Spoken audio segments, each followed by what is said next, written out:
ஒவ்வொரு நாள் தொடங்குவதும் நமக்காகவே. ஒவ்வொரு நாளும் சிறந்த நாள் ஆகும். நமது வாழ்வின் ஒவ்வொரு நிமிடங்களையும் நொடிகளையும் நேரங்கள் அனைத்தையுமே நாம் பயனுள்ளதாக பயன்படுத்தி கொள்ள வேண்டும். ஒவ்வொரு நாளிலும் 1 மணி நேரமாவது உங்களுக்கு வாசிக்கும் பழக்கத்தை ஏற்படுத்தி கொள்ளுங்கள். நல்ல நூல்கள் சிறந்த நண்பர்கள். நல்ல நூல்களை படிப்பது உங்களுடைய மனதிற்கு மிகவும் சிறந்த பயிற்சியாகவும் ஒரு உறுதுணையாகவும் திகழும் என்பது ஐயமே இல்லை. இன்றைக்கு நாம் பார்க்கும் ஒரு நூல் இன்றைய இந்தியா. இதை பற்றி சிறிது பார்க்கலாமா? இதன் ஆசிரியர் ரஜினி பாமிதத். நமது நூலகத்தில் நிறைய நூல்கள் இருக்கின்றன. மாணவர்கள் பயன்படுத்தி கொள்ள இந்த நூல்கள் அவர்களுக்கு பாடம் தவிர அவர்களுடைய வாழ்க்கைக்கு உறுதுணையாக இருக்கும் என்பது நிதர்சனமான உண்மையாகும்.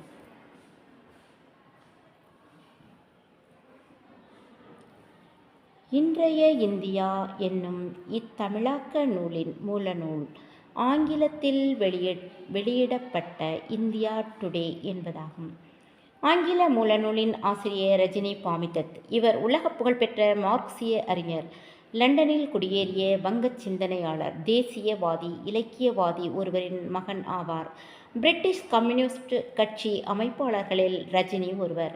சிறந்த வரலாறு, பொருளாதார, சமுதாய ஆராய்ச்சி அறிஞர், லேபர் மந்த்லி என்னும் புகழ்பெற்ற இதழின் ஆசிரியர்.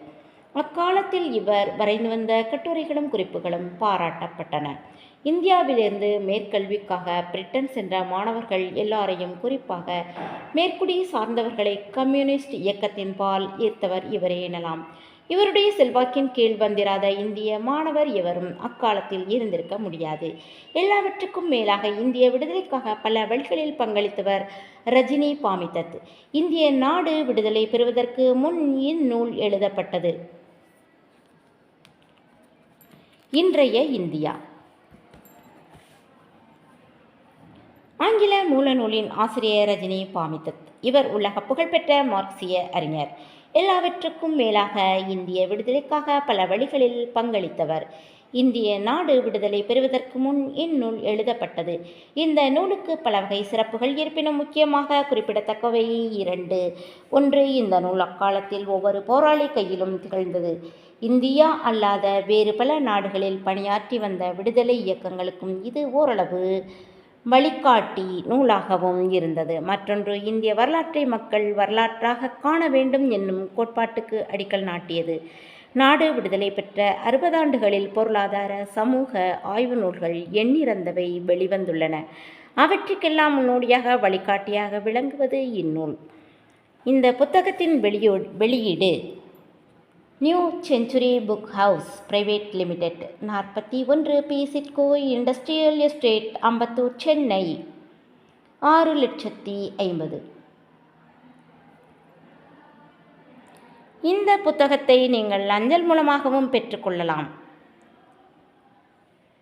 இந்த வரலாற்று நூல்கள் உங்கள் கல்வி பயணத்திற்கு சிறந்த உறுதுணையாக விளங்கும் என்பதில் ஐயமில்லை.